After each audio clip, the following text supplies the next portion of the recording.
This is Cambridge book number 19 test number 4 को हम आज प्रिपेयर करने वाले हैं बहुत अच्छे तरीके से। एंड यही पैटर्न होता है, यही एग्जाम का जो लेवल ऑफ डिफिकल्टी होती है वो भी यही होती है। अगर आपने इन टेस्ट को कर लिया अच्छे तरीके से तो आपका एग्जाम 100% क्रैक हो जाएगा। तो किसी की डिमांड आई थी कि टेस्ट नंबर 4 करना है कैम्ब्रिज की बुक नंबर 19 का, तो आपकी हेल्प हो सके इसीलिए I am going to make this video today. Possibly शायद मैं इस पूरा टेस्ट को आपको इस वीडियो में करा दूं, नहीं तो इसको 3 पार्ट्स में कराऊंगी। टेस्ट नंबर सेक्शन 1 आज कराऊंगी, सेक्शन 2 कल, and day after tomorrow section number 3 की फुल वीडियो आएगी ताकि आपको समझना इजी हो जाए। अगर एक ही वीडियो बनाऊंगी तो काफी लंबी हो जाएगी एंड मे बी आपको थोड़ा सा समझने में प्रॉब्लम हो। सो आई एम थिंकिंग इसको 3 डिफरेंट पार्ट्स में बनाऊं ताकि आपकी प्रिपरेशन काफी अच्छे से हो सके।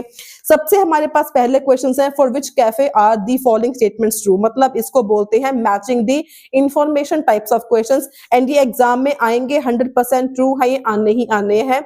एंड ये आपको 5 भी आ सकते हैं, 7 भी आ सकते हैं, तो ये क्वेश्चन आपको 14 के 14 भी आ सकते हैं। तो इस क्वेश्चंस को मिस करने की गलती आपने नहीं करनी, गलत करने की भी आप इसको गलती नहीं करनी। इसमें 2 बातें बहुत ज्यादा इंपॉर्टेंट है। पहली इसमें बात ये है कि आपके पास लिखा हुआ है you may use any letter more than once, मतलब बेबी 1 का आंसर भी बी हो जाए, 3rd का आंसर भी बी हो जाए, 5th का आंसर भी बी हो जाए, ये हो सकता है। सेकंड चीज ये है कि हम इसमें से किसी का भी आंसर बी ना हो, बी किसी के साथ बी ना मैच हो, ऐसा भी हो सकता है। तो ये 2 चीजें आपको पता होनी चाहिए। तो इतने अच्छे से आपको समझाऊंगी कि आपको आज के बाद इस टाइप ऑफ क्वेश्चंस में कोई डाउट नहीं रहेगा। एंड अगर आपने एग्जाम को बुक किया हुआ है 22 फरवरी को या 8 मार्च को भी बुक किया हुआ है, तब भी आपको ये वीडियो एंडिंग तक जरूर देखनी चाहिए। ऑल्सो इन दिस वीडियो मेरे पास आप सभी के लिए बहुत बड़ा सरप्राइज भी है। तो शुरू करते हैं। मैचिंग द इंफॉर्मेशन हमने करने कैसे हैं।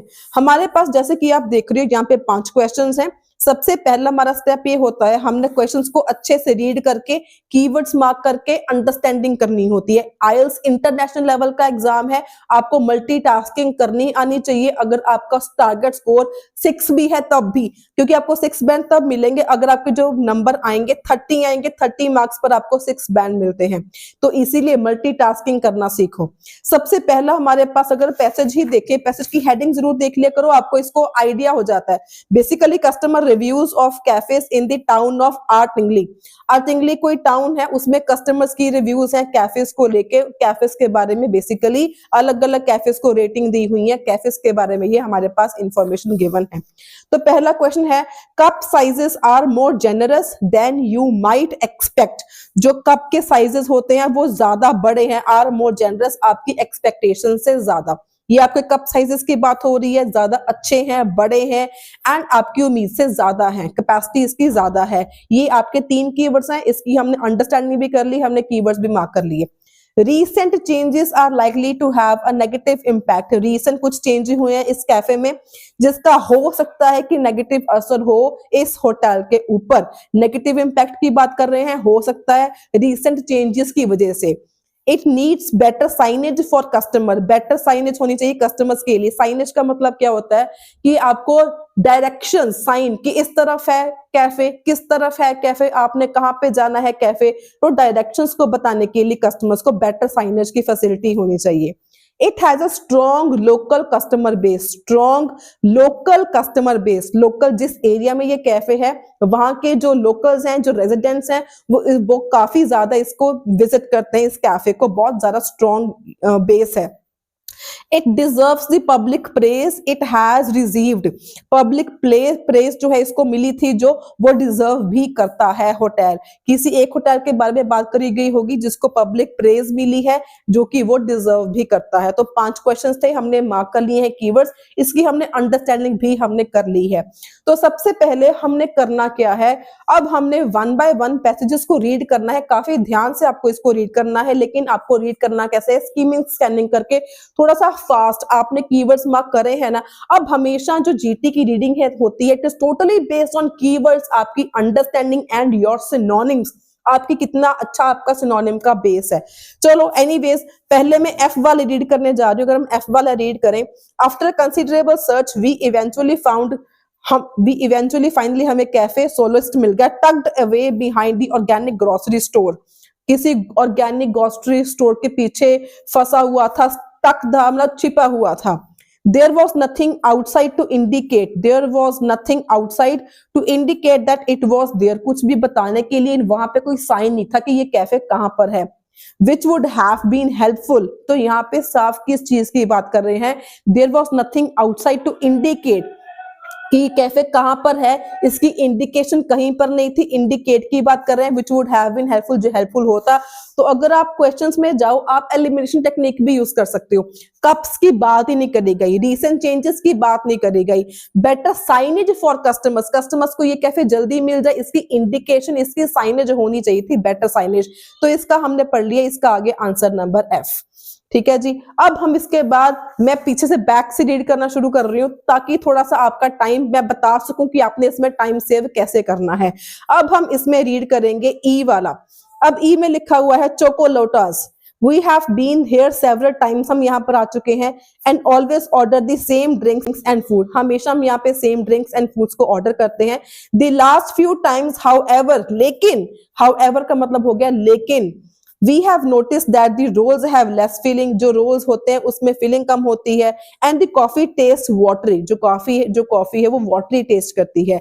Perhaps का मतलब होता है शायद, the company is trying to cut cost, जो कंपनी है वो cost कम करने की कोशिश कर रही है, लेकिन this will only lead to customers going elsewhere, लेकिन इससे सिर्फ होगा क्या, कस्टमर्स किसी और कैफे में जाना पसंद करेंगे। अब यहाँ पे क्या हुआ कि यहाँ पे क्या बोला उन्होंने कि रोल्स में फिलिंग कम हो रही है, पीछे कई टाइम से कॉफी वाटरी है, कॉस्ट कट करने की कोशिश कर रहे हैं, ये हो गया चेंजेस की बात कर रहे हैं, बट इससे होगा क्या, कस्टमर्स कहीं और जाना ज्यादा प्रेफर करेंगे। तो अगेन अगर हम क्वेश्चंस के ऊपर जाएं, जो हमारा हो गया वो तो पता ये हो ही चुका है। अगेन कप साइजेस की बात यहाँ पे नहीं करी गई, पर recent changes are likely to have the negative impact. Recent changes क्या कि रोज में फिलिंग कम है, कॉफी टेस्टी कम लग रही है, एंड इसमें जो कॉस्ट है वो कम करने की कोशिश कर रहे हैं। लाइकली मतलब इससे होगा क्या, नेगेटिव इंपैक्ट क्या पड़ेगा, कस्टमर्स है जो कहीं किसी और कैफे में जाना पसंद करेंगे। तो ये हमने किया था ई वाले में, इसका आंसर आपको मिल गया ई। तो काफी इजीली आपको मिल जाते हैं। तो यहाँ पे ना आपको एक मैं ट्रिक भी समझाने वाली हूँ, अगर आपको समझ में नहीं आता, जिसको अंडरस्टैंडिंग की प्रॉब्लम है वो इस ट्रिक को यूज कर सकते हैं। No one can deny that this coffee house is located in a beautiful setting. Coffee जो हाउस है ये काफी अच्छी सेटिंग में लोकेटेड है। If the tables outside tables are full, you can simply take your cup of coffee over to one of the other many benches and enjoy it there. तो अगर आपको जगह कम है या टेबल्स फुल हैं तो आप कहीं बाहर पे जाके, बैक पार्क में बेंचेस बने वहां पे जाके आप एंजॉय कर सकते हो, which is what we often do, जो हम अक्सर करते हैं, जो भी राइटर बोल रही है हम अक्सर करते हैं। तो यहाँ पे बेसिकली क्या बात कर रहे हैं, ब्यूटीफुल सेटिंग है कैफे की, अगर टेबल्स फुल हो जाते हैं तो आप कहीं बाहर जाके कॉफी को एंजॉय कर सकते हो। तो कप साइज की बात नहीं हुई है, ये हम ऑलरेडी कर चुके हैं, ये भी हम कर चुके हैं। लोकल कस्टमर बेस स्ट्रॉन्ग है, इसकी बात नहीं हुई है। पब्लिक प्रेज मिली है या नहीं मिली है, इसकी बात नहीं हुई है। तो दैट मीन्स जो हमने अभी डी वाला पैसेज रीड किया, इसका कोई भी आंसर मैच नहीं कर रहा था, डी का कोई भी इसमें आंसर मैच नहीं हो रहा था। इसके बाद अब हम रीड करेंगे सी। अब सी थोड़ा सा लॉन्ग है तो लेकिन हम इसको छोड़ देंगे, हम इसको एंडिंग में करेंगे ताकि आपने टाइम सेव कैसे करना है अब आपको पता चलेगा। तो सी को हम बाद में करेंगे, इसको हमने मार्क कर लिया, इसको we will do it later. B को रीड करें तो यह है cafe Lingo. Local media are right in saying that, local media are right in saying that this cafe makes the best cup of coffee in the town. ठीक है जी। तो यहाँ पे लोकल मीडिया की बात करें कि लोकल मीडिया बिल्कुल सही कह रही है कि this cafe makes the best coffee in the town. Local media best coffee. अब देखो इसमें कौन सा आंसर मैच कर रहा है, कप साइज की बात हुई नहीं, सेकंड हमने कर लिया, थर्ड हमने कर लिया, लोकल स्ट्रॉन्ग कस्टमर बेस की बात हो रही है, नहीं हो रही है। It deserves the public praise it has received. Local media ने इसकी प्रेज करी, पब्लिक की प्रेज करी, ये बात सही भी है तो ये डिजर्व भी करता है। तो अभी हमने बी पढ़ा, इसका आंसर आपके पास क्या आ गया, ऑप्शन नंबर बी। अब हमारे पास कौन सा रह गया, हमारे पास फर्स्ट क्वेश्चन रह गया, एक हमारे पास फोर्थ क्वेश्चन रह गया। तो अगर हम रीड करने में आए तो हमारे पास एक तो ए वाला पैसेज है, एक हमारे पास सी वाला पैसेज। सी थोड़ा सा लॉन्ग है, इसको मैं पढ़ने में टाइम खराब नहीं करूंगी, मैं सिर्फ ए वाला रीड करूंगी। The decor of this cafe is great. Decor होता है डेकोरेशन से वर्ड बना है डेकोर, इस कैफे का बहुत बढ़िया है। बट लेकिन why don't the owners make it easier to queue up. लेकिन ओनर्स को क्यू अप मतलब लाइन करने के लिए, लोगों को लाइन बनाने के लिए कुछ इजी रास्ता होना चाहिए, फैसिलिटी थोड़ी सी अच्छी होनी चाहिए कि लाइन बड़ी हो जाती है। There is so little space around the counter that everyone is squashed together when they order. जो स्पेस है, जगह है काउंटर के पास काफी कम है, सारे लोग एक दूसरे के बीच स्क्वैश टुगेदर, धक्के बहुत आते हैं जब वो ऑर्डर करने जाते हैं। I would also recommend checking that there is somewhere to sit when you go in as it get very crowded। अगर हम वहां पे जाते हैं, हमें क्राउड मिले तो हम जगह देखें, वहां पे बैठने की जगह भी वहां पे बहुत कम है। रेकमेंड करता है वो कि लोग वेट करने की बजाय बैठ के वहां पर वेट करें। तो यहाँ पे बेसिकली क्राउडेड प्लेस की बात करें, जो कैफे क्राउडेड है, इसको लाइन अप करना चाहिए एंड ऑल। हमारे पास क्वेश्चंस क्या है, कप साइज है, नहीं बात करी इसकी। लोकल कस्टमर बेस स्ट्रॉन्ग है, कहीं पे बात हमें इसकी भी बात कहीं पर नहीं करी गई। यहाँ पे डेकोरेशन की बात करी गई है एंड क्राउडेड होता है ये कैफे, इसकी बात करी गई है। और इसमें कप साइज की बात नहीं करी गई हुई। लोकल जो कस्टमर बेस है स्ट्रॉन्ग है, इसकी बात भी नहीं करी। सो दैट मीन्स ए का आंसर भी किसी भी क्वेश्चन के साथ नहीं मैच कर रहा। तो बेसिकली हमने देखा क्या, ए का कोई आंसर मैच नहीं कर रहा था, डी का भी कोई आंसर मैच नहीं कर रहा था, हमने सारे पढ़ लिए, हमारा सी रह गया। सी थोड़ा सा लॉन्ग था और हमारे पास क्वेश्चंस कौन से बच गए, 1 and 4। So that is obviously means कि सी को पढ़ने की जरूरत नहीं है, इससे आपका टाइम सेव हो गया। इसका आंसर भी सी आ गया, इसका आंसर भी सी आ गया। स्टिल आपको कंफर्म करने के लिए मैं पढ़ के भी दिखा दूंगी यहाँ पे कौन कौन सी बात कर रहे हैं। यहाँ पे लिखा हुआ despite being on the first floor होने के बावजूद भी it was already crowded bye 10। भी 10 बजे तक ये पूरा यहाँ पे रश पड़ जाता है in the morning and it quickly became clear to us that this is a place that residents in the area use regularly. जो रेजिडेंट्स एरिया के हैं उसको रेगुलरली यूज करते हैं, स्ट्रॉन्ग लोकल कस्टमर बेस। इसके बाद लिखा हुआ है there we enjoyed some delicious pancakes which we washed down in this biggest small coffee we have ever had। biggest small coffee we have ever had। उन्होंने order करी थी small coffee, लेकिन जितने भी उन्होंने आज तक स्मॉल कॉफी पी है उस सभी से ये बिगेस्ट थी। मतलब cup sizes are larger than you might expect. तो दोनों का आंसर सी से मैच कर रहा है। तो जहां पर भी आपके पास थोड़ा सा बड़ा पैराग्राफ आ जाए, कोशिश करो उसको स्किप कर दो, बाकी पैसेज को अच्छे से कर लो ताकि आपको टाइम भी है यहाँ पे आपका टाइम ताकि सेव हो सके। तो नेक्स्ट पार्ट है 6 से लेके 14 तक। अगर आप देखो 6 से लेके 14 तक सारे के सारे हमारे पास हैं true, false and not given. मैंने आपको पहले भी बताया था कि जो ट्रू फॉल्स वाले क्वेश्चंस हैं ये आपके लिए इतने ज्यादा इंपॉर्टेंट है, इतने ज्यादा इंपॉर्टेंट है कि आपने अगर ये कर लिए ना, चाहे आपका टारगेट 7 बैंड है, चाहे आपका टारगेट सिर्फ 4 बैंड है, तो आपका इससे ही पूरा होने वाला है। तो कोशिश करनी है आपने ट्रू फॉल्स को बिल्कुल भी स्किप नहीं करना। इसमें इतने अलग अलग टाइप्स के ट्रू फॉल्स है ना, आपको सारी आज क्लैरिटी हो जाएगी। ट्रू क्यों होता है, गलत और फॉल्स क्यों होता है, नॉट गिवन क्यों होता है। सबसे पहले आपको ट्रू समझाऊंगी। ट्रू कब होता है, जब आपके पास सारे कीवर्ड्स, ऑल कीवर्ड्स जब मैच कर जाते हैं। इन दिस केस हमारे पास होता है ट्रू। फॉल्स हमारे पास होता है 2 केसेस में। पहला केस है in case of wrong information, जब हमारे पास फॉल्स होता है। Second case is in case of opposite information, then also हमारे पास स्टेटमेंट फॉल्स होती है। नॉट गिवन कब होता है, in case of missing information, जब आपको दिया ही नहीं गया हुआ, इन दिस केस आपका आंसर होता है नॉट गिवन। अब प्रैक्टिकली इनको कैसे अप्लाई करना है इस वीडियो में आपको सीखने को मिल जाएगा, इस लेसन में आपको बेसिकली सीखने को मिल जाएगा। तो सबसे पहला अगर हम देखें और इसके जो आंसर होते हैं these are always in order, तो इसकी लोकेशन में तो आपको प्रॉब्लम आएगी ही नहीं आएगी। सिर्फ थोड़ा सा स्ट्रैटेजी, थोड़ा सा हार्ड एंड स्मार्ट वर्क आपको करना पड़ेगा। तो सबसे पहला है builders have already started work on the new primary school. अब कई बार होता क्या है, काफी सारे स्टूडेंट्स को अंडरस्टैंडिंग ही नहीं होती है। सबसे ज्यादा बड़ी बात जो है आपकी रीडिंग अंडरस्टैंडिंग एंड सिनोनिम्स के बेस पर ही है। अगर आपको सिनोनिम्स पता है, अंडरस्टैंडिंग है, तो आपका आंसर गलत नहीं होगा। अब कईयों की अंडरस्टैंडिंग ही नहीं होती, तो वो लोग भी कैसे करेंगे, इस वीडियो में आपको सीखने को मिल जाएगा। आपने बेसिकली टेक्निक क्या यूज करनी है उसका मैटर करता है। Builders have already started work on the new primary school. जो बिल्डर्स है ऑलरेडी काम शुरू कर दिया है न्यू प्राइमरी स्कूल के ऊपर। जो आपके वर्ब्स होते हैं, वर्ब्स क्या होते हैं, एक्शंस, उनको वो डिसाइड करते हैं कि आपका आंसर ट्रू है कि फॉल्स है कि नॉट गिवन है। अब बिल्डर्स क्या हो गया, नाउन है, ऑलरेडी स्टार्टेड, स्टार्ट कर चुके हैं काम करना, ये आपका वर्ब है कि क्या काम शुरू हो चुका है तो आपका ट्रू है, अगर काम नहीं शुरू हुआ तो फॉल्स है, अगर काम शुरू हुआ या नहीं हुआ इसकी बात ही नहीं करी गई तो आपका आंसर हो जाएगा नॉट गिवन। अब कीवर्ड आपका इसमें क्या है, न्यू प्राइमरी स्कूल। अगर मैं आपको पैसेज दिखाऊं, ये देखो, हमेशा फर्स्ट क्वेश्चन है तो आपको स्टार्टिंग में इसका आंसर मिल जाएगा। यहां से फ्रॉग वैली डेवलपमेंट है, स्टार्टिंग में इसकी बात कर रहे हैं, ये देखो यहाँ पे आपके पास आ गया न्यू प्राइमरी स्कूल। अगर मैं इसको रीड करूं, यहाँ पे लिखा हुआ है Frog Valley has been allocated to the construction of a new primary school which if building goes ahead, if building does go ahead, अभी मतलब बिल्डिंग शुरू बननी नहीं हुई है, अगर बिल्डिंग शुरू होती है तो it can accommodate 300 children, it will accommodate, मतलब अगर अभी बिल्डिंग बननी स्टार्ट नहीं हुई है, यहाँ पे लिख दिया साफ साफ if building does go ahead, अगर बिल्डिंग का काम शुरू हो जाता है तो will भी आ गया, मतलब फ्यूचर की बात होगी कि अभी यहाँ पे काम स्टार्ट नहीं हुआ है। यहाँ पे क्या बोल रहे हैं, काम स्टार्ट हो चुका है, लोकेशन में क्या है, काम स्टार्ट नहीं हुआ है, इसको हम क्या बोलते हैं, information is wrong, wrong information आ गई तो इसका आंसर ऑब्वियसली क्या आ जाएगा, आंसर इसका आ जाएगा आपके पास false.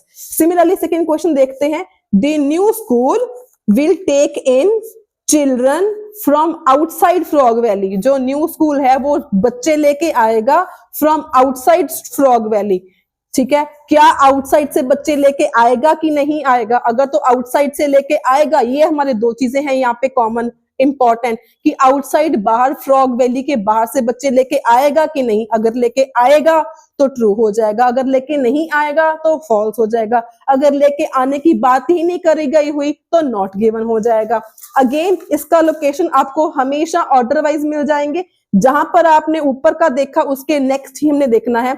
The size and location of the school mean that admission will not be limited to families who live in the area, will not be limited, मतलब इसका जो है एडमिशन लिमिटेड नहीं हुआ होगा, सिर्फ एरिया तक लिमिटेड इसका नहीं होगा, दैट मीन्स बाहर से भी बच्चे आएंगे, लिमिटेड नहीं होगा, दैट मीन्स बाहर से भी बच्चे आएंगे। तो यहाँ पे क्या लिखा हुआ है, विल टेक इन, यहाँ पे क्या था, will not be limited, same to same बात हो गई, तो इसका आंसर क्या हो गया, ट्रू। अब कई बार ऐसे ना कंफ्यूजन वाले क्वेश्चंस आ जाते हैं, आपने बोलोगे मैम यहाँ पे तो विल टेक इन लिखा हुआ है, वहां पे तो नॉट लिखा हुआ है, लेकिन ये दोनों synonym in the negative way हम बोलते हैं। यहाँ क्या बोल रहे हैं, will take in children from outside, यहाँ पे आउटसाइड भी लिख दिया लेकिन, और यहाँ पे क्या बोल रहे हैं, एरिया तक लिमिट नहीं होगा, वहां पे था आउटसाइड, वहां पे था एरिया, लिमिट नहीं होगा, आउटसाइड से आएगा। तो आई होप आपको क्लियर है आपके ने करना कैसे है। नेक्स्ट क्वेश्चन देखो, there will be an increase in the number of shops, बहुत ही इजी है, there will be an increase, होगा इंक्रीज कि नहीं होगा, शॉप्स में इंक्रीज होगा कि नहीं होगा। तो एक यहाँ पे आपका क्या हो गया, शॉप्स है कीवर्ड, मोर ओवर ये ऑर्डर वाइज होते हैं, ये रहा शॉप्स के बारे में। Another feature that will bring people together will be new shopping mall, new की बात कर रहे हैं तो मतलब इंक्रीज ही होगा, न्यू की बात कर गए दैट मींस इंक्रीज होगा, इसका आंसर क्या आ जाएगा, ट्रू। अगेन ये बात होगी कि आपने सिनोनिम को कोलैब कैसे करना है, सिनोनिम को आपने रिलेट कैसे करना है। अब इंक्रीज का जरूरी नहीं है राइज ही होगा, यहाँ पे उन्होंने क्या बोल दिया कि न्यू आएंगे, न्यू आएंगे का मतलब क्या हो गया, इंक्रीज होंगे तब भी न्यू आएंगे आपके पास। अब 9th क्वेश्चन है, the community centre will replace an existing social building, जो कम्युनिटी सेंटर है वो रिप्लेस कर देगा जो सोशल बिल्डिंग ऑलरेडी क्लब जो है एग्जिस्टिंग कर रहा है उसको रिप्लेस कर देगा। अगर रिप्लेस कर देगा तो ट्रू है, अगर रिप्लेस नहीं करेगा तो फॉल्स है, रिप्लेस की बात नहीं करी हुई तो नॉट गिवन है। अगेन हम पहली बात तो हम ऑर्डर वाइज जाएंगे, नहीं तो आपके पास कीवर्ड तो है ही है, कम्युनिटी सेंटर है, आपका सोशल क्लब है। यहाँ पे देखो क्या लिखा हुआ है, a community centre will be central to the development, जो कम्युनिटी सेंटर है वो सेंट्रल होगा डेवलपमेंट का। It will provide a much needed place for clubs and societies, जो क्लब्स हैं, सोसाइटीज हैं, उसको और जगह देगा, उसको और स्पेस देगा, मच नीडेड स्पेस जो है उसको प्रोवाइड करेगा, रिप्लेस नहीं करेगा, उसको और जगह देगा। तो इसमें क्या हो गया, इंफॉर्मेशन आपकी अपोजिट होगी, रिप्लेस नहीं हो रहा, उल्टा उसको और जगह दे रहा है। तो इसका आंसर भी क्या हो गया, falls in case of opposite and wrong information. याद रखो आंसर आपका हो जाता है फॉल्स। अब नेक्स्ट क्वेश्चन बहुत ही ज्यादा इंपॉर्टेंट है, आपने इसको ध्यान से समझना है। The swimming pool will be free for residents of frog valley. जो स्विमिंग पूल है वो फ्री होगा फ्रॉग वैली के लोगों के लिए। रेजिडेंट्स क्या होता है, वहां पे रहने वालों को हम बोलते हैं रेजिडेंट्स। उनके लिए जो स्विमिंग पूल है उसको असेस करना क्या हो जाएगा, फ्री हो जाएगा। तो अगर हम लोकेशन में जाएं, लोकेशन में देखो आपके पास स्विमिंग पूल बिल्कुल उसके नीचे ही लाइन में लिखा हुआ है। अगेन ऑर्डर में आपको मिल जाएंगे इसके keywords. The pride of the centre will be a multi gym with swimming pool, something younger residents have been requesting for some time but has never been possible due to cost। जो younger residents हैं उनके लिए swimming pool बनने जा रहा है, जो बहुत टाइम से रिक्वेस्ट में चल रहा था लेकिन वो कभी पूरा नहीं हो पाया कॉस्ट के कारण, कि इसमें पैसे लगते हैं, इसके कारण पहले नहीं बन पाया था, इस बार बन रहा है। लेकिन ये फ्री होगा कि नहीं होगा लोगों के लिए फ्री, देखो आपके सामने कहीं पे भी ये लिखा नहीं हुआ कि फ्री होगा या नहीं होगा। जिसमें अब देखो आप बोलो कि मैम यहाँ पे फ्री होगा कि नहीं होगा, इसकी बात नहीं करेगी। मैंने पहले ही बताया था, हमने आपने वर्ब्स को देखना है। अब यहाँ पे फ्री होगा कि नहीं होगा ये नहीं बात करी गई। अगर आपके माइंड में आ गया कि इसकी बात नहीं करी गई हुई, नहीं बात करेगी का मतलब क्या होता है इंग्लिश में, नॉट गिवन। आप कह रहे हो मैम इसकी बात नहीं करी गई, नहीं करी गई का मतलब होता है हमेशा not given. Swimming pool free होगा या नहीं होगा इसके बारे में हमें नहीं बताया गया। नेक्स्ट क्वेश्चन है, the office space will accommodate businesses of different sizes. जो ऑफिस स्पेस है उसमें क्या आ जाएंगे, अकोमोडेट होता है उसमें क्या आ जाएंगे, बिजनेसेस आ जाएंगे ऑफ डिफरेंट साइजेस, अलग अलग साइजेस के यहाँ पे जो है बिजनेसेस आ जाएंगे। अगर मैं आपको यहाँ पे लोकेशन बताऊं, उसके नीचे ही बिजनेस पीपल की बात कर रहे हैं। For many years now local business people have been asking for better business premises and now this is a priority. Priority का मतलब होता है कि ये पहल है, इसको बहुत इंपॉर्टेंस मिलेगी। 20,000 square metres of space will be used to house anything from small startups to large existing local businesses. मतलब इतनी सारी जगह 20,000 स्क्वायर मीटर्स जो है उनको जगह मिल रही है। टू हाउस मतलब होता है अकोमोडेट। अगर आपको सिनोनिम्स नहीं पता, टू हाउस का मतलब होता है accommodate anything from small startups to large मतलब ऑफ डिफरेंट साइजेस। हमेशा सिनोनिम्स यूज करती हैं जीटी रीडिंग्स में, तो ये होते हैं सिनोनिम्स, ऐसे आपने रिलेट करना होता है। डिफरेंट साइज है तो जरूरी नहीं है कि डिफरेंट का सिनोनिम लिखा हो, इसने बता दिया कि स्मॉल भी हो सकता है लार्ज भी हो सकता है, स्मॉल से लेके लार्ज तक कोई भी इसको यूज कर सकता है। सो ऑब्वियसली सारे के सारे कीवर्ड्स मैच करके, डिफरेंट साइज भी है, अकोमोडेट भी है, ऑफिस स्पेस की बात कर रहे हैं, बिजनेस की बात कर रहे हैं, सारा मैच कर गया। इसका आंसर आपके पास आ गया ट्रू।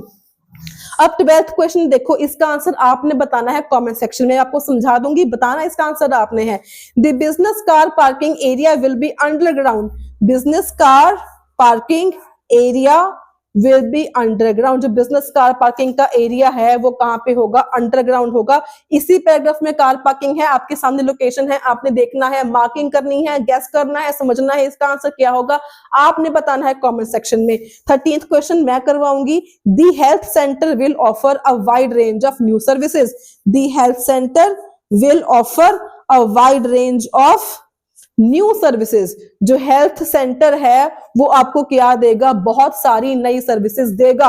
अगर नई सर्विसेज देगा बहुत सारी तो ट्रू है, अगर नई सर्विसेज नहीं देगा तो फॉल्स है। अगर नई सर्विसेज की बात नहीं हुई तो ये नॉट गिवन हो जाएगा। इसके नीचे देखा हुआ है सर्विसेज की बात कर रहे हैं आपके पास। At a public consultation meeting some residents asked if if it could be possible to include services such as dentistry and various types of medical testing facilities within the healthcare, this would mean adding to new existing building, and there is no plans to do this at present. No plans, यहाँ पे कोई plans नहीं है, ये बोल रहे हैं will offer। बिल्कुल ही इसका आंसर क्या आ गया, opposite. In case of opposite information the answer is false. यहाँ पे है will offer, यहाँ पे ऐसा कोई प्लान नहीं है, ये इसको बोलते हैं अपोजिट इंफॉर्मेशन। लास्ट आ गया at present there are too few doctors at the health centre, कि आज के समय में जो हेल्थ सेंटर में जो डॉक्टर्स हैं वो बहुत कम हैं। अगर कम है, टू फ्यू है तो ट्रू है, अगर कम नहीं है तो फॉल्स है। अगर इसकी बात ही नहीं करी गई हुई कम है या ज्यादा है, ये नहीं है, क्या है, कितने नहीं है, तो इसका आंसर नॉट गिवन हो जाएगा। तो ऑब्वियसली इसका हमारे पास सिर्फ लास्ट लाइन ही है, तो इसमें ही लोकेशन हो सकती है। यहाँ पे लिखा भी हुआ है डॉक्टर, हाउएवर, लेकिन it will be possible to see a doctor at weekends, आप वीकेंड्स पे जाके डॉक्टर्स को मिल सकते हो, and in the evenings which is a welcome development, यहाँ पे नंबर ऑफ डॉक्टर्स की कहीं पे बात नहीं करी गई हुई। अगर बात नहीं करी गई हुई तो इसका आंसर क्या आएगा, कमेंट में मुझे जरूर बता देना इसका आंसर क्या आएगा। So this is all about section 1 Cambridge book number 19, मैंने पूरा करवा दिया है। तो कल की वीडियो में हम डिस्कस करेंगे कि आपने सेक्शन 2 कैसे करना है इसी टेस्ट का। तो यहाँ पे एक अनाउंसमेंट की बात करूंगी, आपके सामने जिसने भी पेपर देना है 22 फेब का, आपके सामने वीडियो है प्रेडिक्शन वाली। इस वीडियो के अंदर आपके लिए सरप्राइज है, फ्री क्रैश कोर्स है इस वीडियो के अंदर, ये वीडियो भी जरूर देख लेना। एंड अगर आपने फ्री क्रैश कोर्स लेना है, टोटली फ्री है, सिर्फ आपने करना क्या है, वीडियो को like, share and subscribe to my channel. So अगर आपको इस वीडियो से कुछ सीखने को मिला हो, कुछ इन्फॉर्मेशन मिली हो, do give it a thumbs up, share it with your friends and don't forget to subscribe my channel for all my latest and upgrade videos along with free crash course. Until then, stay happy, stay healthy, and all the very, very best for your IELTS exam.